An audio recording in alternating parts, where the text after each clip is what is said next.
Hello and welcome back to my channel. This is Ether Amarra. So in this video live, I'm going to be doing kind of a walk through some of the self-help books that I have acquired over the last few years on my spiritual journey and kind of self-help journey that have given me a lot of perspective into how much more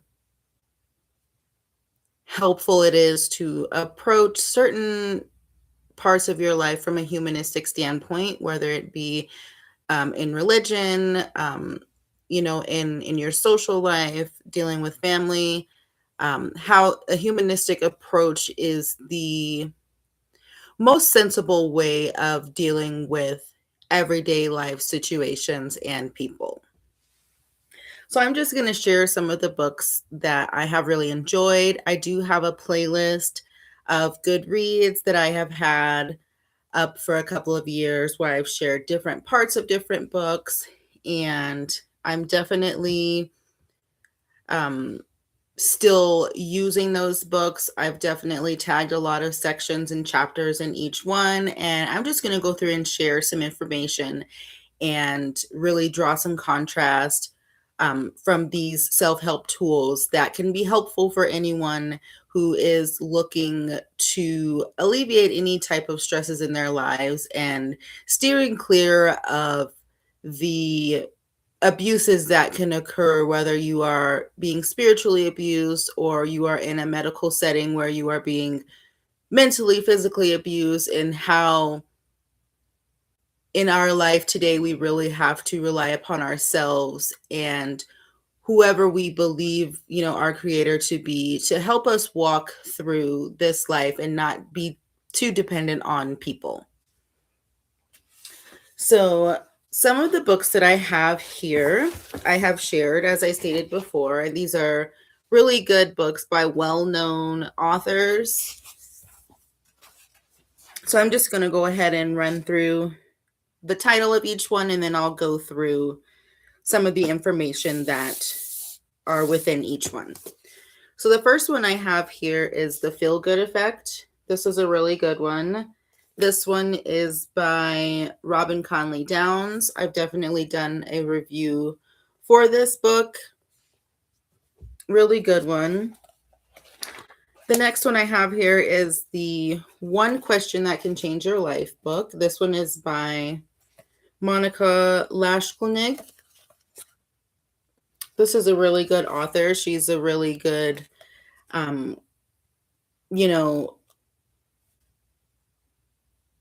fulfilling type of content creator that empowers people in their self-worth.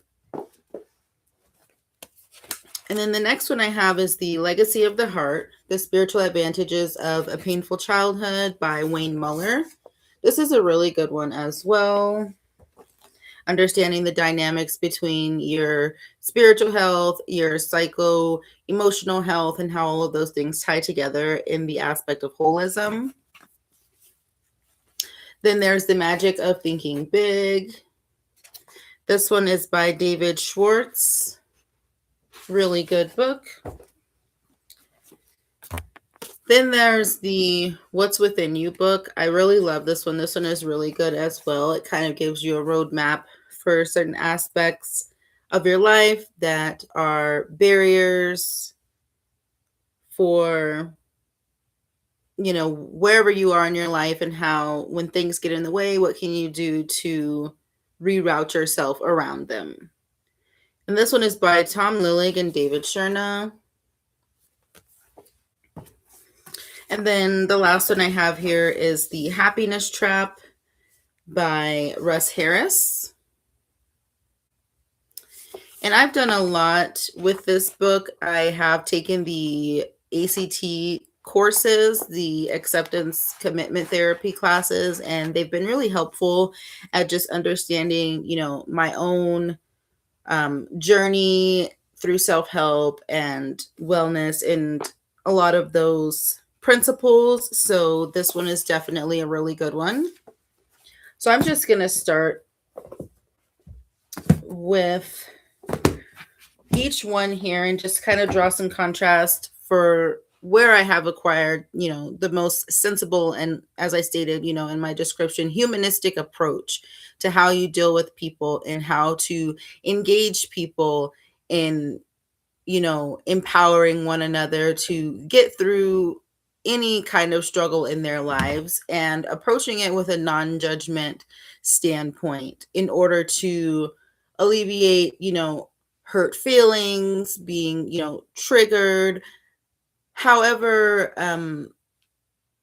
limiting a person's psychological makeup can be. I feel like humanistic approaches to dealing with anyone is the most sensible way to speak and engage others. So the first one, I really love this one. I've talked a lot about this book here. There's a lot of writing space in here to give you the opportunity to understand, yourself, understanding, the questions that you can ask yourself. One section here that I'm going to go over is the inner voice. And this chapter is about the question of what are you worthy of? So I'm going to go to page 38 here, and it gave me some writing space, and I'm just going to share one of my sentences and how, something that seems so minimal can be very helpful and engaging for anyone who is at a point in their life where they have steered clear of the medical system. They have steered clear of, the advices that are being given that are actually not lucrative to human thought, human behavior, and, honestly, a lot of the abuses that people are trying to get away from when it comes to these medical setups. Being, an African American and a Black woman in that system as well is also very difficult to find individuals who can empathize with you on your level, understanding the cultural differences, understanding the, the neglect and the lack thereof care in these systems when it comes to the racial tensions that are within these systems, the biases, what have you. All of these factors play into why there is not an equal level playing field when it comes to dealing with mental health, spiritual health, and emotional health. So I love this chapter here, and I'm just going to read the first page here and then kind of go over what, my writing thoughts were based on this section. So it's going to say here, we will begin with the general question. Each time you answer, write down the first thing that comes to your mind. Please remember there are no right or wrong answers. There are only answers that are true for you. They are as unique as you are. So it states here, you will be asked the same question several times, as each time you will come up with a new but equally important answer. You are the only one who really knows your worthiness, so let it all out. You will see how many things you are worthy of. It is amazing. Please jot all your answers below the question. If you would like to add more things, take an additional piece of paper and let it flow. So the questions that are being asked here, and it is the same question over and over again, so it's gauging your thought processes on, this one question and how you can approach that question from different standpoints of what you feel for yourself you are worthy of. So the question here is, a basic question. What are you worthy of? And then it, leads with I'm worthy of ... And one that I put here that is really important to me that I feel like our society really lacks in general. My answer was healthy and loving relationships that are genuine.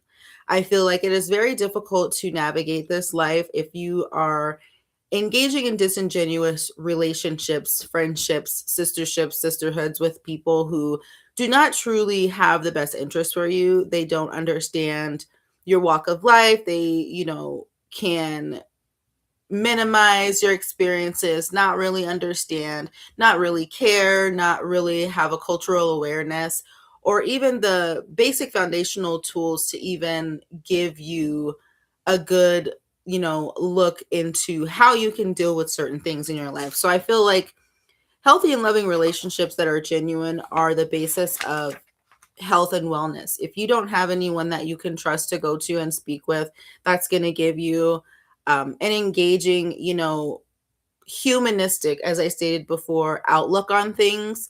It's going to be really hard to, you know, um, remove yourself from those seasons of isolation. A lot of people are in isolation when it comes to certain things that are going on in the world and feeling like no one, cares, no one understands. And I feel like there is a huge need in our society for a humanistic approach to the basis of, emotional, spiritual health. If you lack humanistic approaches, it is definitely going to be difficult to deal with people in general.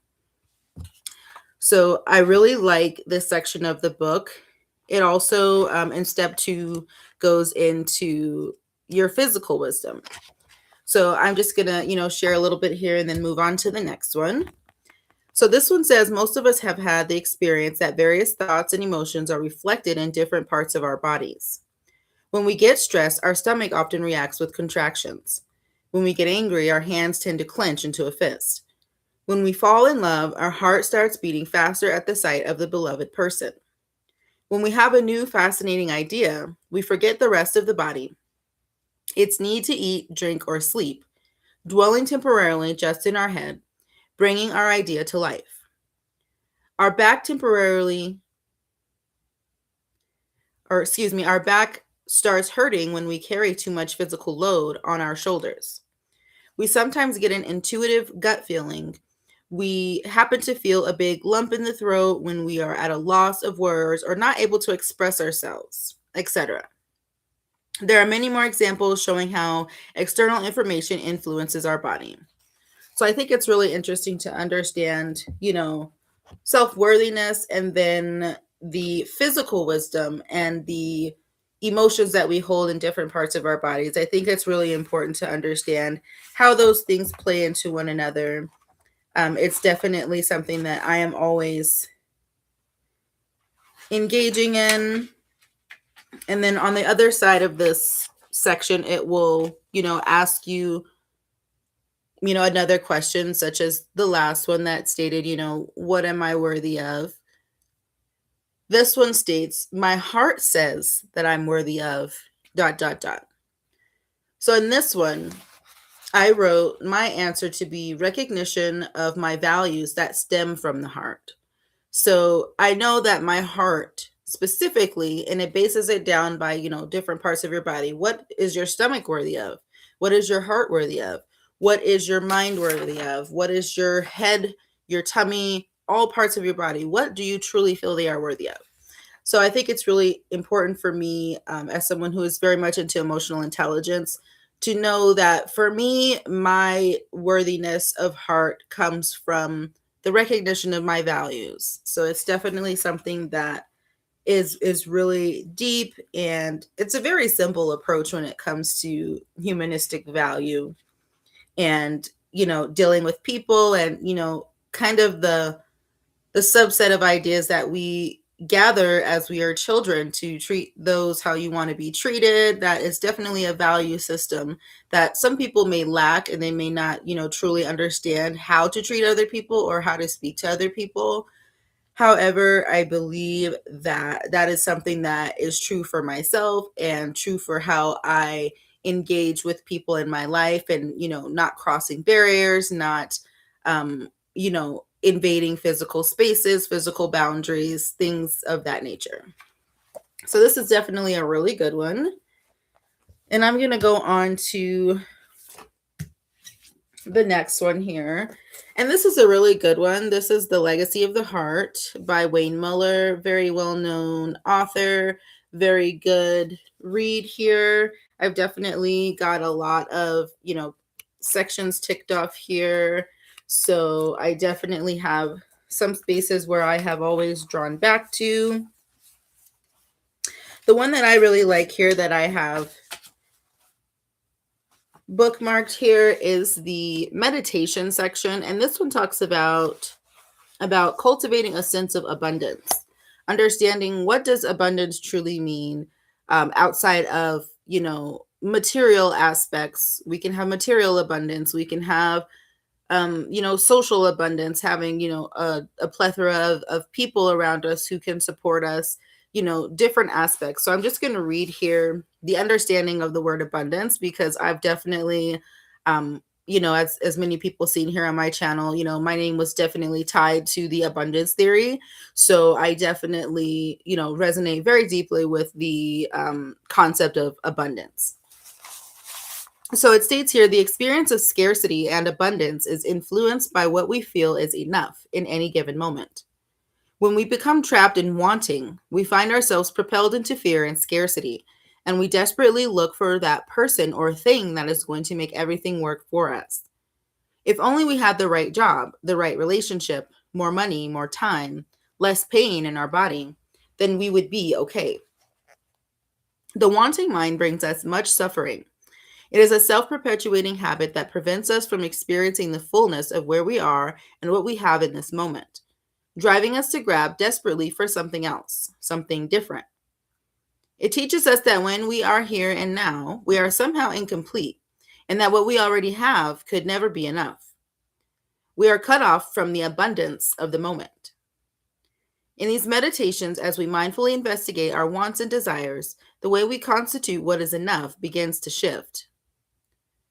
When we observe the endless play of desires without identifying with them, we may begin to sense a whole new inner spirit of freedom, and the experience of abundance becomes more available to us. So I definitely love how Wayne Muller draws contrast to these different terms of, cultivating senses of abundance, observing your desires, and understanding yourself deeply, even through, different experiences in your life that you have dealt with.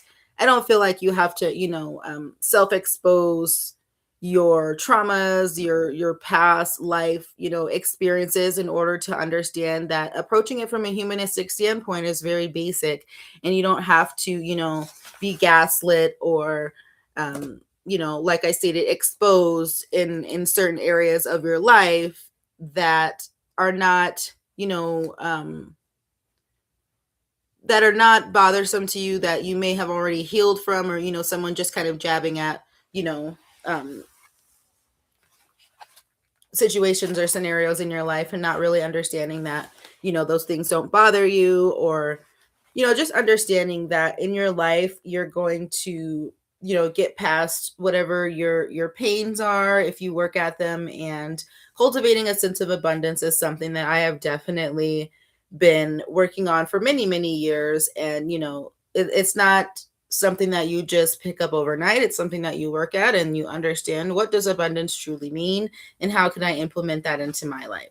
So I definitely love how Wayne Muller has expressed that in this book. He's a really knowledgeable individual, so it's definitely something that is credible information. So that's a really good one there.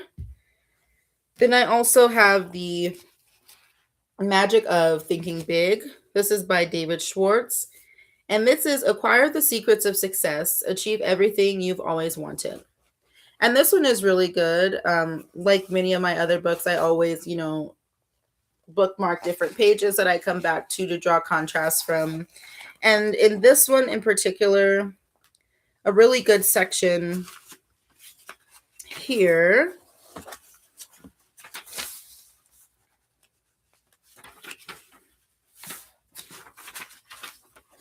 is, let's see, I have this one.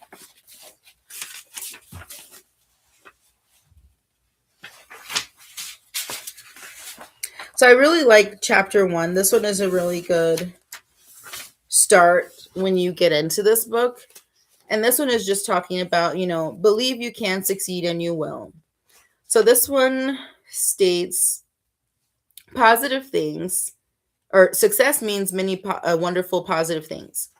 Success means personal prosperity, a fine home, vacations, travel, new things, financial security, giving your children maximum advantages.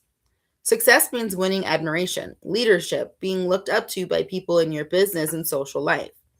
Success means freedom, freedom from worry, fear, frustration, and failure. Success means self respect, continually finding more real happiness and satisfaction from life, being able to do more for those who depend on you. Success means winning. Success is equivalent to achievement, and it is your goal of life. Every human being wants success. Everybody wants the best this life can deliver. Nobody enjoys crawling, living in mediocrity. No one likes feeling second class and feeling forced to go that way. Some of the most practical success building wisdom is found in that biblical quotation stating that faith can move mountains. Believe, really believe you can move a mountain, and you can. Not many people believe that they can move mountains, so as a result, not many people do. So I love how this book really starts off with engaging you in what is your belief system. I love that it holds space for what is your belief when it comes to, a biblical standpoint. I feel like there's a lot of lack of faith in our society today, especially when it comes to how skewed the ideology is of God, and, people feeling like there is more than one God, there's more than one creator. My God is better than your God. What you believe is not, equivalent to what I believe, and kind of narrowing the structure down for people who are seeking, people who are looking to, deepen their belief and wanting to get closer to something that is more, more helpful for them, whether it be, someone who is, a younger individual who is looking to figure out what they believe spiritually, what, they can get from certain religions. And I feel like there is a lot of, backbiting that happens in a lot of these spiritual spaces, where it really pushes a lot of people away from certain groups because of the ill-natured way that spirituality and, God is being used in these, like I said, spiritual spaces, whatever, groups you can go into and try to, find, how can I solidify my belief? I think it's really good to understand, how can I deepen my belief? How can I find myself in, this formality of success? Do I feel successful? Did I find what I was looking for, from a religious standpoint? I feel like it's really good to understand, what does success really mean to you? I feel like some people gauge their success based on, materials. People gauge their successes based on, the things that they have, and, they can, um, you know, undervalue someone who may not have all of those materials, but they have, a higher sense of value in themselves that can make them more successful than you.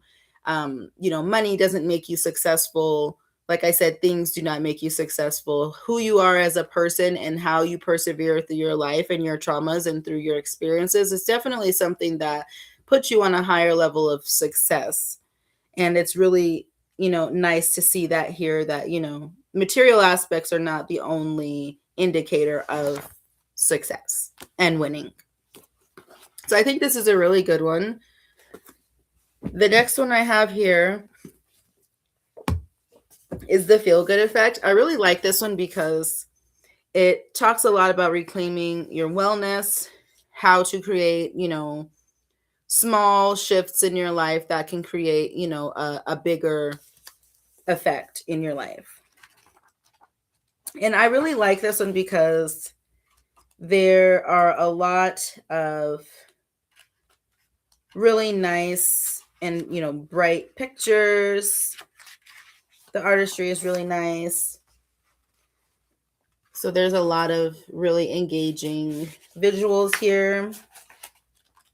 The section that I do like here that I did bookmark here is the toxic comparison section. And I'm just going to read what that means, what is toxic comparison, and how to navigate through toxic comparisons. So this one says, I refer to the inadequacy, guilt, shame, unhappiness comparison cycle as toxic comparison. It's when comparison goes over the line from being a source of inspiration to one of devastation. Toxic comparison is so damaging because it keeps you from embracing your own uniqueness, especially if you're trying to start something new. Toxic comparison leads you to believe that you're not doing a good enough job right now because there's always someone out there doing it better. Toxic comparison is also a big troublemaker when it comes to body image. There's a strong relationship in the research between comparing image and body dissatisfaction, and it's highly linked with yo-yo dieting and disordered eating. So basically, comparison is a one-way ticket to feeling like crap about that beautiful body of yours. I know toxic comparison all too well. So I love how in this book, she really talks about what toxic comparison is, how to navigate through that. I feel like, especially in our society today, we have a lot of really toxic social media platforms that engage people in these, kind of vile self-image disparities that can create a lot of jealousies in people and how they deal with one another. So it states here, what comparison sounds like. Especially when it comes to dealing with women and not having a really strong structure of sistership, there is a lot of jealousies that women deal with back and forth with one another, and they're all very, very shallow and very much physically based. And it's definitely something that is detrimental to the mental health of young girls and how young girls feel like they have to keep up with one another from only a physical standpoint. So it states here, she is so much stronger, younger, thinner, richer than I am. Or, statements like, I know I should be grateful compared to other people. So, comparing yourself to other people and how detrimental that can be for you. He's accomplished so much and I'm here stuck in the same old place. So I feel like it really gets you to understand how much ground you can lose from comparing yourself to other people, worrying about what other people are doing, worrying about what other people have when you don't know, what it takes for people to get where they have ended up or how they got what they got. Some people, have sold themselves short for the materials that they have. So being, jealous or comparing yourself to someone is definitely a way to lose your own ground in your own life and limiting yourself in your successes by focusing on what somebody else is doing and focusing on what somebody else has and not understanding that you can have all of these materials and all of these things. You can look good, you can work out, you can have the most beautiful outward image and be a very vile, individual that is not truly satisfied, because materials are not as I stated, from one of the other reads here, is not an indicator of success. Beauty is not, an indicator that you're successful. Having a more, voluptuous body as a woman does not make you more successful than another woman who chooses to cover her voluptuousness or her beauty. So I feel like it's very good to understand when it comes to, wellness, understanding that toxic comparisons do not lead us anywhere in a good direction. The second to last one here is going to be the What's Within You read here. And this one's really good. I really love this one because it breaks down into different categories here. So in the table of contents, it's going to go through what vision means, what is reach, what is alchemy, what is pioneer, what is the rope team, what are the summits, and what does it mean to elevate. So I love that about this book, how it understands your journey and getting through barriers based on those different topics there. So I love chapter 5. This is one that I'm always coming back to, one that I always actualize over, understanding rope team. What is the rope team? So in this chapter, it's going to state here, the soundless journey home. Here's the first thought that crosses your mind when you meet Command Sergeant Major Gretchen Evans. This woman has stories to tell. You can see it in her eyes, a stoicism that makes her appear taller than her 5'2" stature. You can hear it in her manner of speaking, an economy of language in which every word serves a purpose. And you can sense it in her demeanor. A hard-earned confidence that comes only once someone has already endured so many of the slings and arrows that life has in store for them. Gretchen Evans' story comes from her 27-year career in the Army, and they are filled with the trials and traumas of combat, as well as the sand and soil collected from more countries than you can count on two hands. And through all of that experience, or all of those experiences, there runs a consistent theme. To go get through our greatest adversities, we must often depend on the support of others.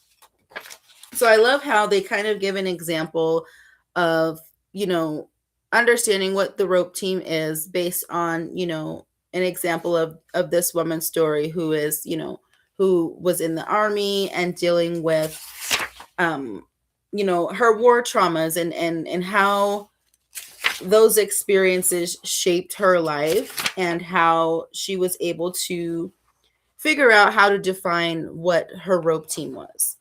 So it states here, defining rope team.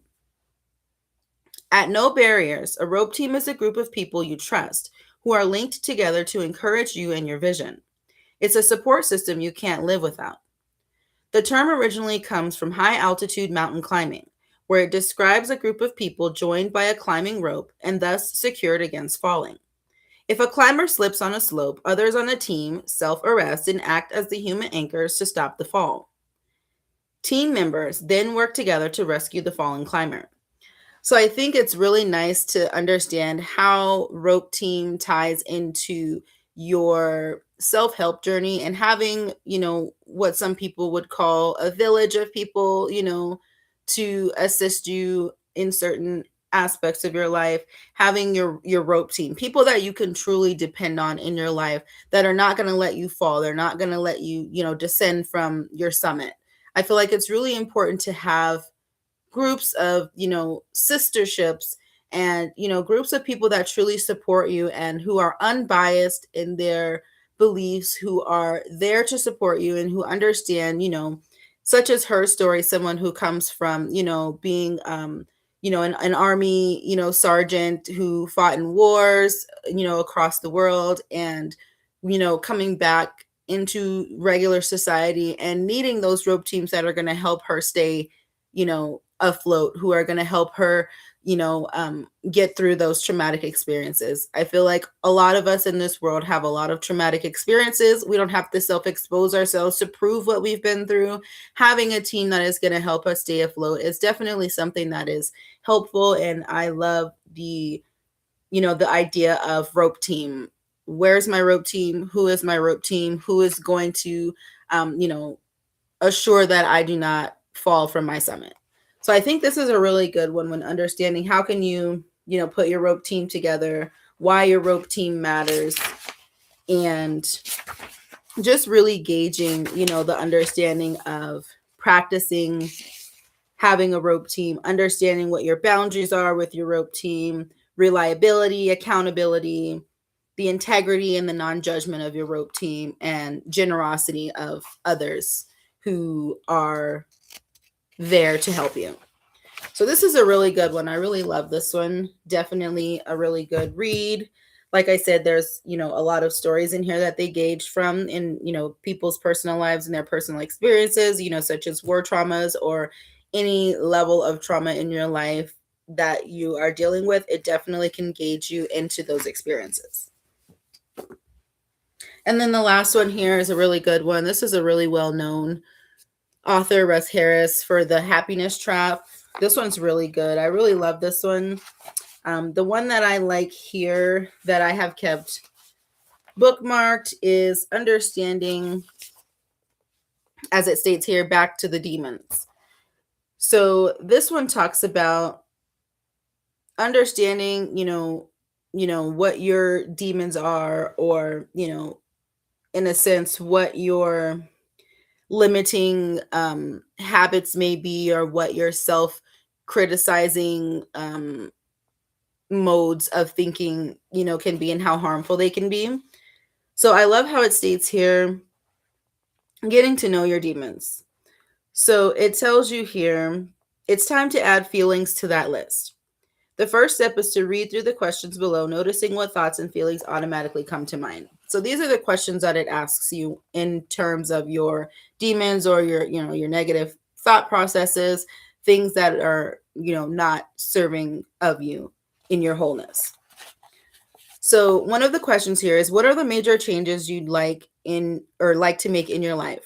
If difficult thoughts and feelings were no longer an obstacle, what projects or activities would you start or continue if your time and energy were not consumed by troublesome emotions?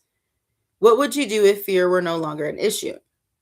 If difficult thoughts and feelings were no longer an obstacle, what sorts of relationships would you build, and with whom? What improvements would you make in your health and fitness? And what changes would you make in your work?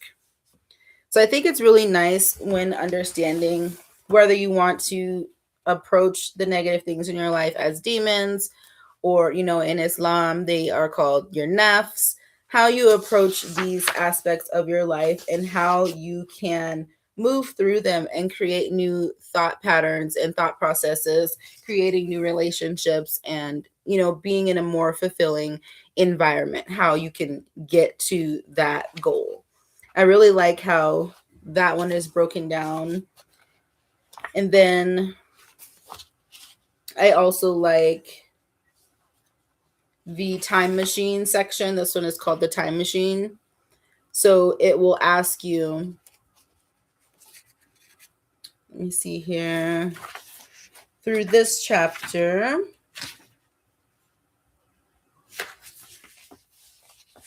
about the connection and the observing self. And this one is really nice. So this one, talks about connection happens through the observing self. It involves bringing our full attention to what is happening here and now without getting distracted or influenced by the thinking self. The observing self is by nature non-judgmental.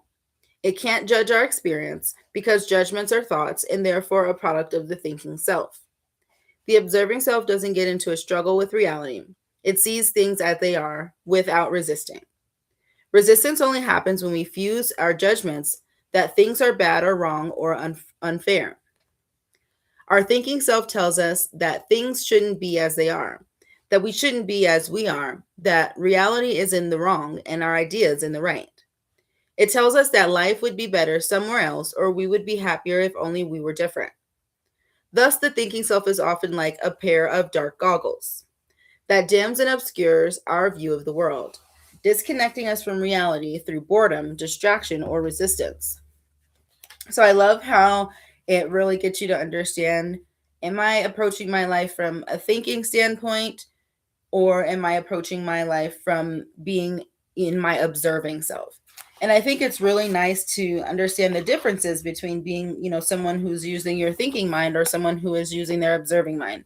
You can be someone who is an observer who uses their observing mind and see something that is wrong happening and approach it from a thinking standpoint and try to justify the things that you are observing and seeing, and using that thinking mind and saying, oh, well, there must be, some underlying reason why this is happening to this person, even if it is something that is unjust or wrong. There are a lot of people in our world who do not use their observing self from a humanistic standpoint, who can observe someone being treated unjustly and assume that it is, a just cause, or it is, there is some underlying factor that can justify why they're being treated the way they are. And I feel like that is the reason why our medical system fails, because there are a lot of people who, have been through traumas in their lives, abuses, and to say that, there is something in your life that has happened that is causing it is definitely a very backbiting way to approach, being essentially a part of that rope team. If you really care about people, you wouldn't, make these assertions that there's something in your life that is causing this to happen, and it's justified, what people are doing, whether it be something that is obscure, inappropriate, or just very low down things that people deal with in society today. And I feel like that is a very harsh way to approach a person, and it's definitely something to really understand about yourself. What does my observing self say? What does my thinking self say? Can I approach this from an empathetic standpoint? Am I going to justify the wrongdoings of people? Am I going to engage my, heart sense and understand that, the ills that are happening in our society are not justifiable in any way. The wars that are happening across the world are not justifiable in any way. There's nothing that, especially when it comes to children, if children are being subjected to abuses, and I talk a lot about this on my channel here, if children are being subjected to different types of abuses in their lives, are we going to justify the perpetrator for doing what they're doing and say, well, there must be something that you've done in your life to cause these things to happen to you? We can't approach our children in that way, and I don't think that it's a humanistic way to approach dealing with other people in our lives. And it is just really important to have a supportive RUQYA team around you who is going to help you and who's going to lift you up and boost you up, and not approach any situation from a thinking self standpoint, using your heart sense and understanding wrong is wrong and abuses are wrong, and there is no justifiable cause for why someone is choosing to victimize you. So I feel like these are a lot of really good books, definitely to check out by, like I said, very knowledgeable and reputable authors who are very good at gauging people based on their emotions, based on, being trauma informed, and truly understanding as a professional how you can engage people and how to truly make a difference in our society today. So these are definitely some good reads that could be really helpful for anyone who has been dealt, a dishonorable hand in the medical space and wants to, do things on their own and really understand themselves deeply. These are definitely some good reads for anyone who is interested. I've, like I stated before, shared a lot of these over the last couple of years, and they have definitely given me a lot of insight, insight into understanding myself and understanding how to be a good person in our society. So I definitely would appreciate some feedback if there are any other authors or good reads that are in the topic here of health and wellness, self-help. Even when it comes to parenting, I've definitely read a lot of reputable, scholarly books about love and logic and understanding how to parent in that aspect. So there are a lot of really good reputable sources of information that are very helpful that I have gathered over the few years being a single mom, dealing with certain situations in my life, and being able to prosper and persevere through any issue that I have dealt with in my life. I definitely am here to share with anyone. This is definitely a space that is very much geared toward health and wellness, understanding of self, from a personal standpoint, understanding identity and understanding, myself, when it comes to the religion that I am moving into and understanding, and just how to navigate life and approaching it from a very basic foundation of truth and humanistic valor. So if you enjoyed this video live, please give it 2 thumbs up. I definitely appreciate my new subscribers. Comment, subscribe to my channel for more DIYs, recipes, and reviews. And again, thank you so much for watching.